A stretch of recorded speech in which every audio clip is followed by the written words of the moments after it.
Good morning, YouTube! I don't know, is it morning? It's not morning where we are. It's absolutely not morning. It is most certainly not morning. Hi, my wife is here. Oh, Jen's not here to say, Oh, wait, she's you have your not. wife? You have a wife? No, we're on our way back from visiting some friends in the Pittsburgh area. We wanted to do a Eucharistic Congress recap, sort of what we gained, what we loved about it, didn't like about it, which there wasn't a whole lot. There were like maybe two things that we didn't like. They're like very minor though. And it had nothing to do with anything there. And then just some kind of takeaways, like what we hope the Congress will help us going forward. So, want me to start? Yeah, I'm gonna let you go first. Okay. So let me start with some of the highlights for me.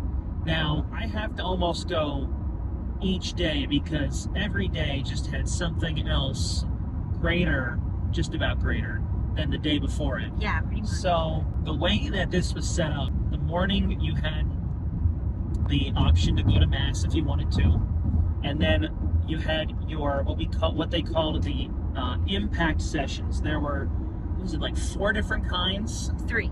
Was it 3? Yeah. I thought there was a family one too. Oh yeah, yes there was. I guess we so there found were the family technically one, 4. yeah.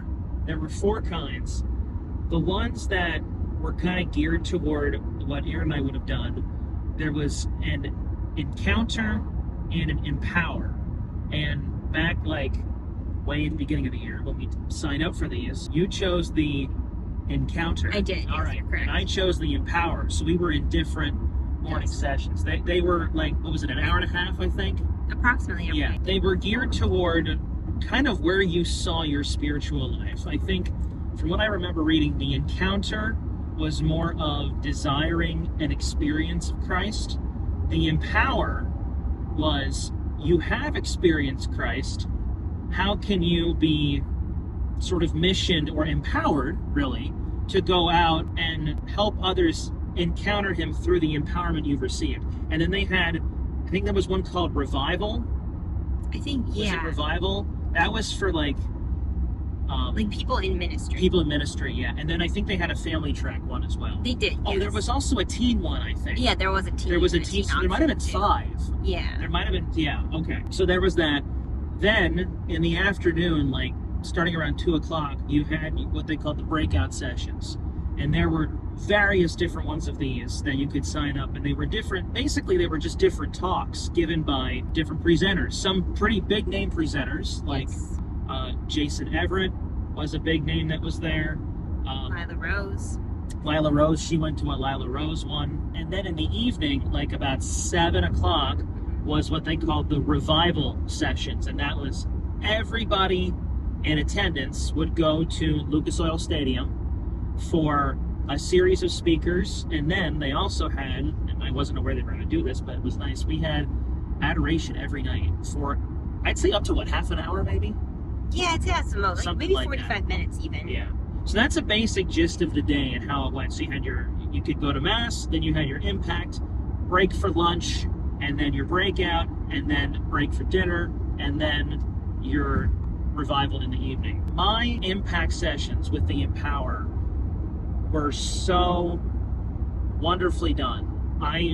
There were 3 of them, so you went to 3 of them throughout the 3 mornings that you were there, with the exception of Sunday. My main hosts, or MCs I guess you could say, was a deacon. His name was Deacon Larry Oney, and his wife Andy. And they would kind of like set the tone and kind of like pump everybody up and whatnot. And then we had different presenters. We had Bishop Joe Espilot from Archdiocese of New York, who I actually didn't meet, but he knows a priest friend who was ordained in the New York, who I went to the ordination last year. So he was there. Another day, there was a talk given by, I'm going to pronounce her name wrong, Lisa Brenkenmeyer. Yes, one of my favorite people. She is the author of a women's Bible study course called Walking with Purpose that Erin happens to be a part of. So I got to hear her. I got to hear another speaker named Meg Hunter Kilmer, who we follow each other on Twitter, even though she doesn't know who I am. But she was fantastic. She had some really, really great, powerful words to say. I would say the impact sessions for me were a very big highlight of the entire weekend. My breakouts, so I went to 2 of my breakouts. We shared one breakout. It was a really good one. Because we wanted to do one together, and maybe I'll let you talk more on that one. Yeah, I can. But the 3rd breakout on my 3rd day, I ended up skipping because that was Saturday. Because we had a Eucharistic procession down Meridian Street in downtown Indianapolis. And both of us, because she ended up skipping hers too, really wanted to participate in that. Yes, so that's our priority. And we weren't really sure if we would finish that and get to a good spot in time to see the procession. Looking back, I really think I could have made it if I really, like, you might not have been able I definitely to, but would have. I think I would have been if I left early enough. That Eucharistic procession, so it went down Meridian Street, and then it ended at the Indiana World War Memorial, where they had, like, the monstrance on an altar up on the memorial, and everybody else that had processed there was in adoration with the monstrance up on the memorial. It was unlike anything I had ever seen before. There were some speakers that I didn't know. There were some that I obviously knew because I was excited to see, like Father Mike Schmitz. We got to see him live. He was this big, but we still saw him. We also got to see Bishop Robert Barron from the Diocese of Winona, Rochester. Chris Stefanik gave a really moving, energetic talk Sunday morning before Mass. That was great. But then there were others that I really wasn't aware of or didn't know that gave talks. Like, there was a sister, her name was Mother Olga. I was so enthralled in her stories that she was sharing, and it was so wonderful. And then I think the last thing I'll say, then I'll let you jump out of it here. Okay, sure. Going into this, I wasn't really sure what to expect music-wise. Being a musician, I have standards, I have things that I expect. I was very impressed with the variety of music the entire weekend. It wasn't until, I think it was, we went to Mass on the first day there, and I said to Erin, because I was looking up where some of the musicians were, and I said to her, there's an organ up there. Mm-hmm. And there was, like, it was obviously a digital organ, and it looked kind of small, but there was an actual organ console up near the stage. And the sound was very good on it. Because I'm thinking, and I'm looking, like, I hear organ, and then I'm looking, and like, there's an organ console up there. Mm-hmm. So we had some organ, we had some, like, praise and worship style with praise band stuff. We had some a cappella. There was one night at the revival session where we had a quartet that sang mostly a cappella the whole night. That was very very, very beautiful. Talented, yeah. I quite enjoyed that a lot. Absolutely. We sang in Latin a lot, but they also sang in Spanish. Yeah. We had a couple songs in Spanish. I think there might have even been some, like, Vietnamese thrown in too. I think there was at a couple of points, which was very cool to hear. Yeah. Like familiar things in other languages. Yeah. So that was really, really moving. Okay, I've talked enough. Your turn here. Okay, I mean, I think I'm going to hit my, like, major highlights of what I liked the most. So I think for me, the major highlights of this whole experience were, number one, being in a bunch of Catholics that large. Like, Amen. Incredible. By the end of the Congress, they said that 60,000 people had been in the stadium at one point. And just experiencing adoration with that many people, you expect to hear, like, sound. You expect to hear people talking. You expect to hear rustling. You expect to hear whatever. Especially when you're in, you know, a football arena. Stadium, yeah, with not kneelers, with, like, you know, not all these things you have in a church. But the silence, like, between songs when, you know, nothing was happening and it was just a time of prayer, the silence was incredible. Like, for 60,000 people to be that quiet, I was like, goodness, powerful. And keep in mind, there were young families here with children, with small kids, and everything. And, well, like, when you would walk back, like, where the food was, like, there'd be noise back in there. But really, none of that traveled into the stadium at all. And in the stadium proper, during adoration, it was silent. And just the beautiful music. Like, I mean, he already talked about that a little bit, but one of the highlights for me, too, of this was I have never experienced masses in other rites before, and one of the things I did, the one morning they had a mass of the Syrio-Malabar rite, which is a Catholic rite that is based in the Indian culture, and so they sing in Syrian, and their vestments and some of the, like, implements they use during mass are, like, more related to that culture. And so I got to experience this mass, and it's very different from the Latin Rite. Like, it ended up being 2 hours long because they have a lot of like different prayers, and like the purpose is the same, obviously. Like, you've got readings and you have Eucharist, but the way it's structured is different. The number of prayers they have is different. The times at which you sing are different. Sitting, standing, kneeling is all different too. So most of the mass was said in English, so you kind of understood that part, but to hear them singing in Syrian was really, really awesome. So I enjoyed that a lot. I went with a couple of the other people from our parish, and we all said it was just very beautiful to hear a different rite of the mass and to experience kind of a different culture. And so that was really cool. One of my favorite talks, I went to the breakout session with Lila Rose. She gave a great talk on the pro-life stance. And what I liked the most about it was very scientific.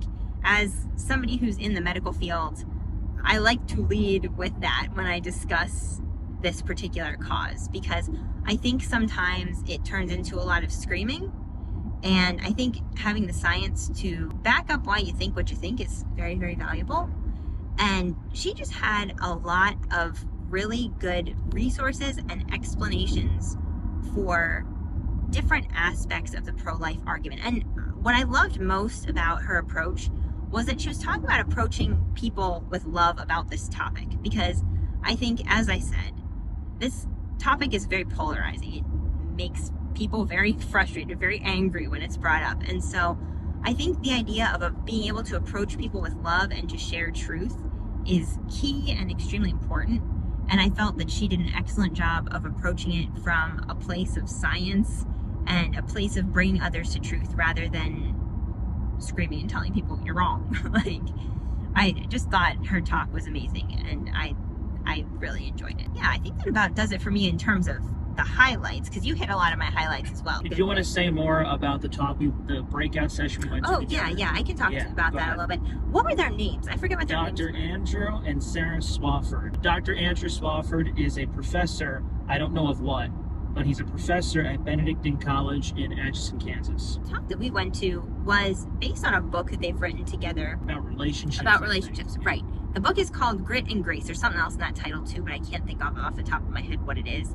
But it's basically about how your faith impacts your relationships and the course that those take, and how implementing your faith into your life can help you to navigate challenging and difficult relationships, and all aspects really of relationships that you encounter at different points in your life.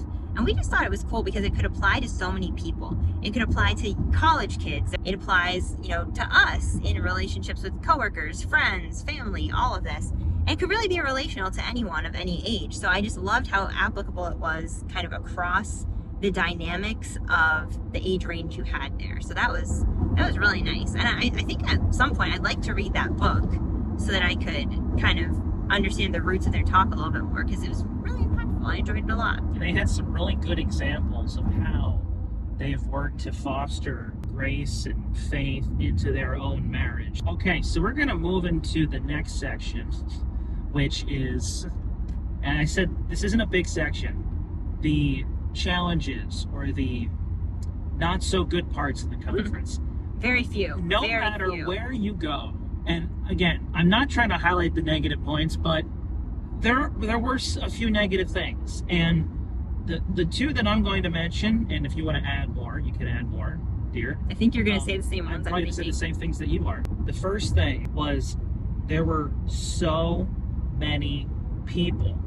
A good thing. Very good but thing. Also. Very good thing. Like, it was so cool to be in Lucas Oil Stadium during the revival sessions and hearing the voices of 60,000 Catholics chanting the Tantum Ergo during adoration. That was so awesome. Nothing compares. Amazing. Now, when you need to feed 60,000 people in the span of 2.5 hours, that's where things become a problem. Did we have any meals together at all?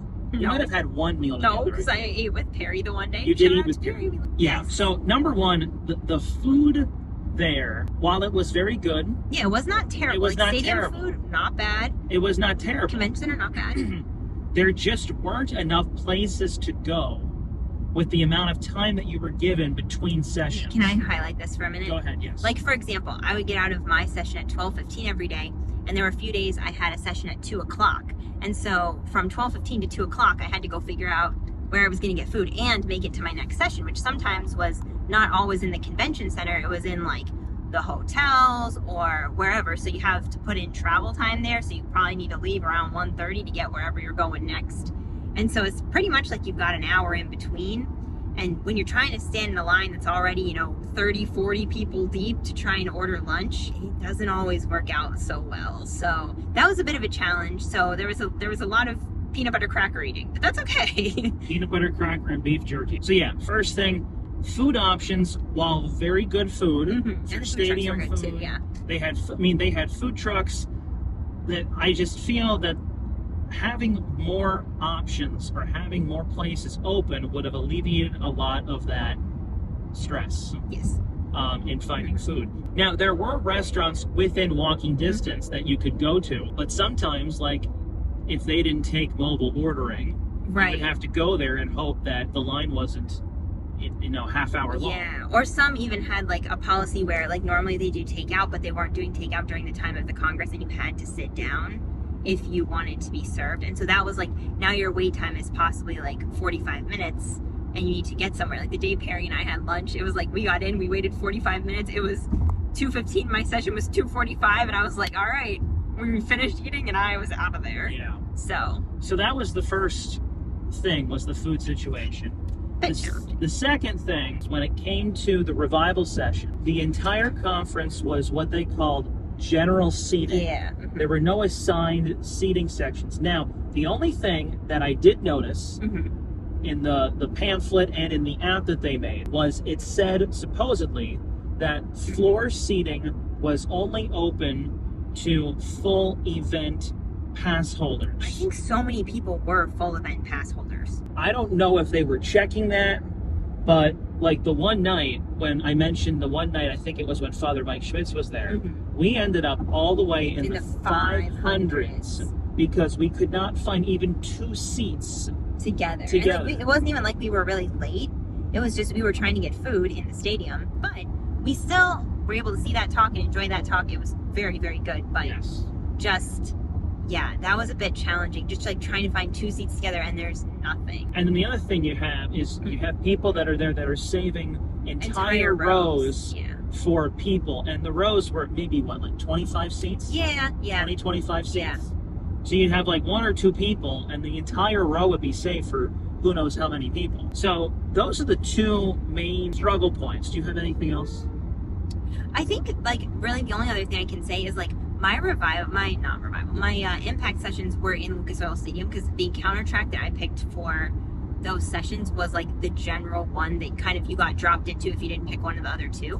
And so sometimes trying to get from like there back to the convention center could take you up to 45 minutes at a time. And so that just sometimes when you're trying to figure out lunch and get to your next session created a challenge.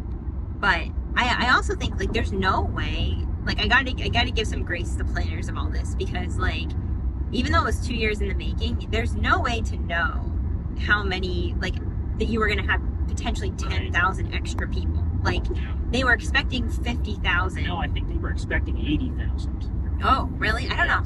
I heard that at one time they were expecting 50,000 because that's how many passes have been sold.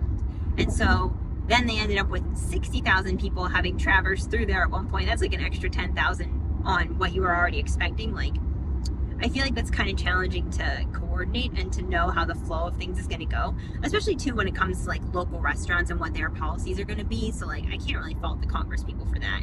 Overall though, very well planned. Like, I loved how they had an adoration chapel that was open at all times. The expo hall, though often very crowded, had a lot of really cool vendors and things to see. And maybe we should talk a little bit about that, the things we found at the expo and the kind of things that were present there, because that was kind of cool, honestly.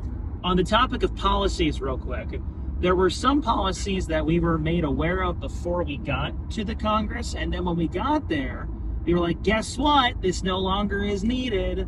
Or there were policies that they said they were enforcing, and yet it didn't feel like they were. So one of the policies that we had seen was that they don't allow anything but clear bags in Lucas Oil Stadium. Yes. We get to the hotel, and our planner from our diocese says, "Oh, that's no longer a policy." Which in some cases is good for people. Right. But I guess he had been going back and forth with them about that too. Mm-hmm. So it was kind of like, well, there's that. Luckily, we bought clear bags though, so like Right. we were covered either way. Yeah. And then, what was it? Oh, the water bottles. Well, okay, so yeah, there were some And the challenges outside with food. outside food. Right, Like, yeah.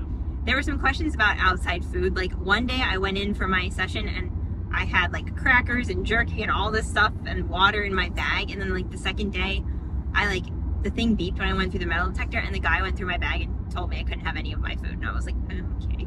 Like, Which I don't understand, because I had a full closed Yeah. bag of Lay's potato chips yeah. in So my like, it was bag just sort of like, that they searched one day, and she's like, "You're fine." I'm like, well, "Okay." yeah. So it was kind of like, okay, like what's allowed and what's not allowed. And like it could just be a little bit frustrating, because I was like, well, I can't really eat lunch all the time because of the timing situation, and I can't run back to the hotel for food.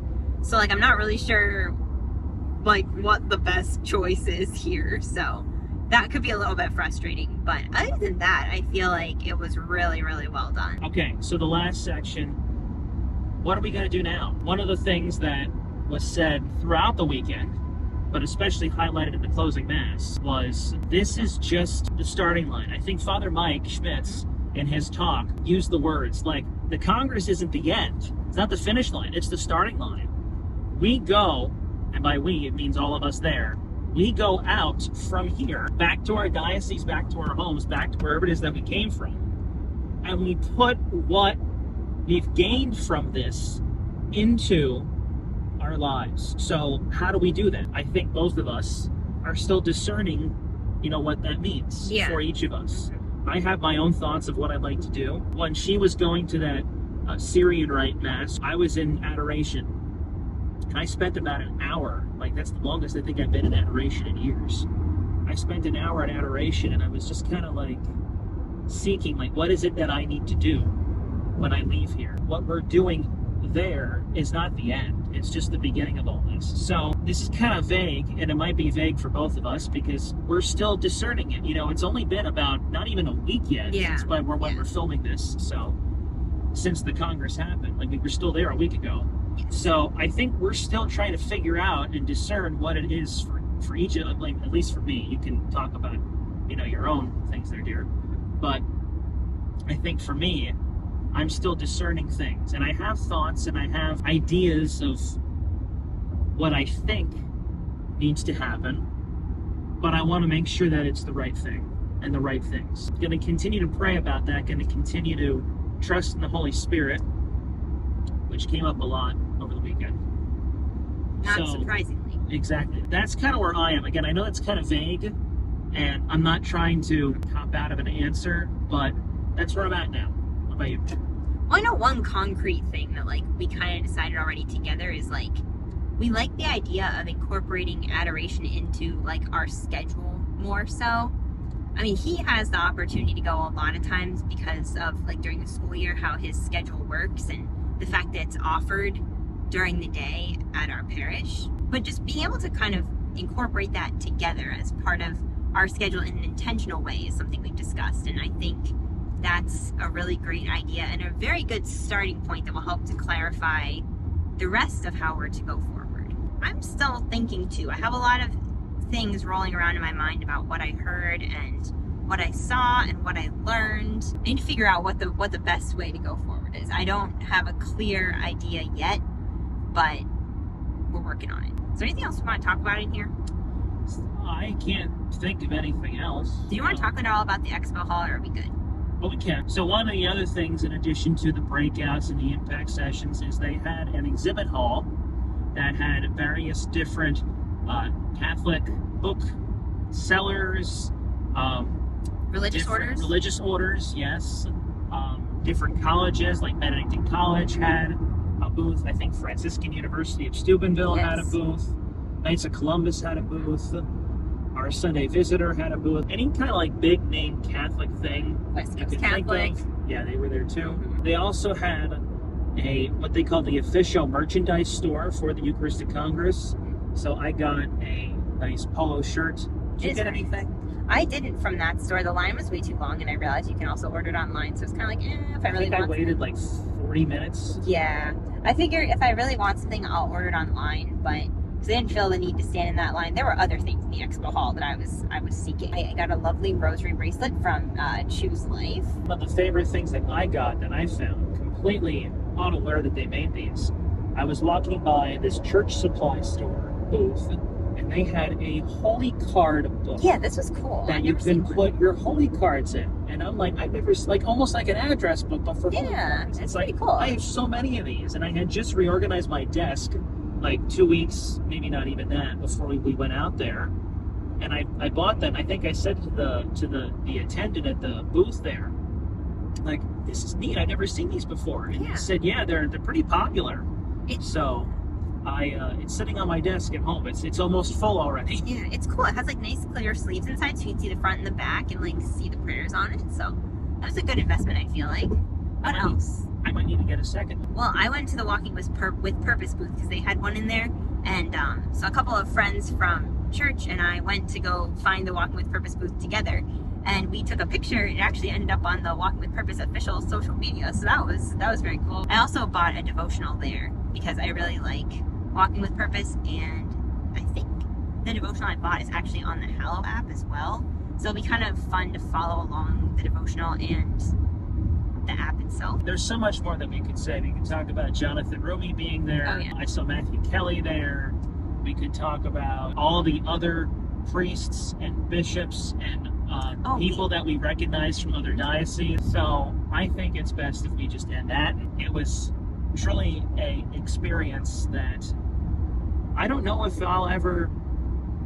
anything will ever top it. I don't know, but I do know this. I know that they are planning again for 2033, which will be 2,000 years since the death of Christ, which very fitting, 2033. So calling it the year of redemption. Yes, so that will be pretty cool. Next year they are doing a pilgrimage from Indianapolis to Los Angeles for Corpus Christi Sunday. Yes, I think we hope to go again to the next one. I will absolutely go again. In spite of the massive amount of people and the lines for food and everything. It's absolutely worth it. I would absolutely. For the challenges that go again. There were, I think the fruits of it and the things we learned were like far exceed the minor critiques that we have. So, on that note, thank you all for watching. Hope that you enjoyed this. Depending on when this goes live, it'll either go up before or after the vlog style portion of the video goes up. I don't know if that's or when that's going to happen, if it's going to go first or second. So with that, take care, God bless, and we'll see you all next time.